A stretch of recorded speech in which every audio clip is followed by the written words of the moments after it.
दोस्तों नमस्कार। अगर आपका मानना भी यह था कि सुप्रीम कोर्ट और हाई कोर्ट्स में दायर याचिकाएं सिर्फ कोचिंग वालों की ही हैं जो नीट यूजी 2024 के रिजल्ट पर सवाल खड़ा कर रहे हैं, तो आप गलत थे और भारत के शिक्षा मंत्री आपके साथ साथ बहुत ज्यादा गलत थे। यह सबसे पहले जान लीजिए। आज 5वीं पिटीशन की सुनवाई सुप्रीम कोर्ट में की गई और सुप्रीम कोर्ट में साफ लहजे में कहा 0.001% भी अगर गलती हुई है, खामी अगर है, तो उसका निपटारा किया जाना चाहिए। इसका मतलब रत्ती भर भी गलती टॉलरेट नहीं की जाएगी। नीट यूजी 2024 के दोबारा होने की संभावनाएं काफी ज्यादा प्रबल हो गई हैं। रोजाना बहुत सारी चीजें हमारे सामने मीडिया में आ रही हैं। आज सुप्रीम कोर्ट ने एक पिटीशन की सुनवाई करते हुए बहुत साफ साफ ये कह दिया कि हम इसको एंटरटेन तो नहीं करना चाहते, लेकिन याचिका दायर करने वाले के वकील ने जब इस पे बात की तो यहां तक उनका कहना था कि यह देश के बच्चों के भविष्य से जुड़ा हुआ मामला है। कोर्ट ने इस बात पर संज्ञान लेते हुए सीधा सीधा यह कहा कि एनटीए को जो है वो निष्पक्ष तौर पर अपना पक्ष रखना चाहिए। जो याचिकाएं और पिटीशंस उसके खिलाफ आ रही हैं उसको अपने खिलाफ ना समझते हुए खामियों के रूप में लेना चाहिए और साफ साफ बता देना चाहिए कि कहां गलती हुई है।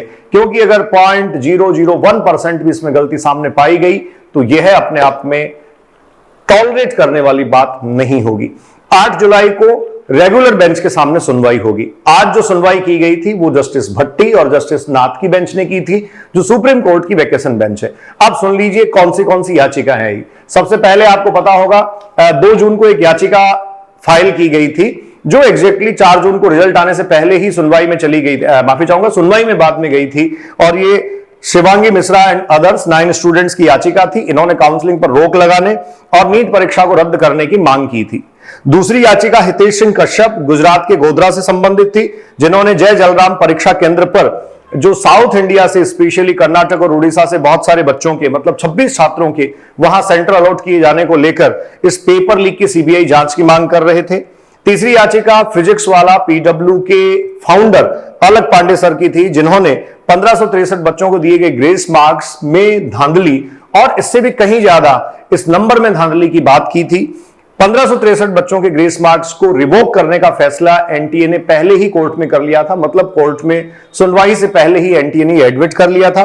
मॉसन एजुकेशन के आज जो फाउंडर हैं उन्होंने पिटीशन दायर की और उन्होंने सिस्टम पे सवाल जो था, भरोसा जो सिस्टम पे है उसके बारे में बात करने की कोशिश की और अल्टीमेटली इससे पहले एक याचिका और दायर कर दी गई थी जो 20 स्टूडेंट्स के द्वारा की गई थी। 20 छात्रों ने परीक्षा को दोबारा करवाने और परीक्षा को रद्द करने के साथ साथ अगली परीक्षा सुप्रीम कोर्ट की निगरानी में करवाई जाने की मांग की थी। अब सुन लीजिए आपको क्या करना चाहिए।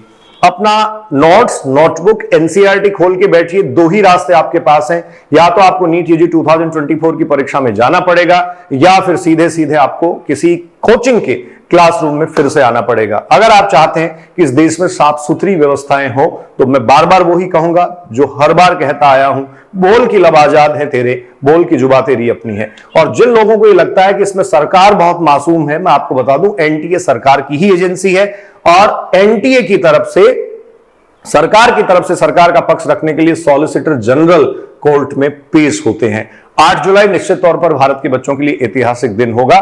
मां बाप की गाढ़ी कमाई को खर्च करके रात दिन जद्दोजहद के साथ मेहनत करके जूझते हुए, संघर्ष करते हुए वो बच्चे बहुत खूबसूरत लगेंगे। जब उनकी जीत होगी उनको इंसाफ मिलेगा।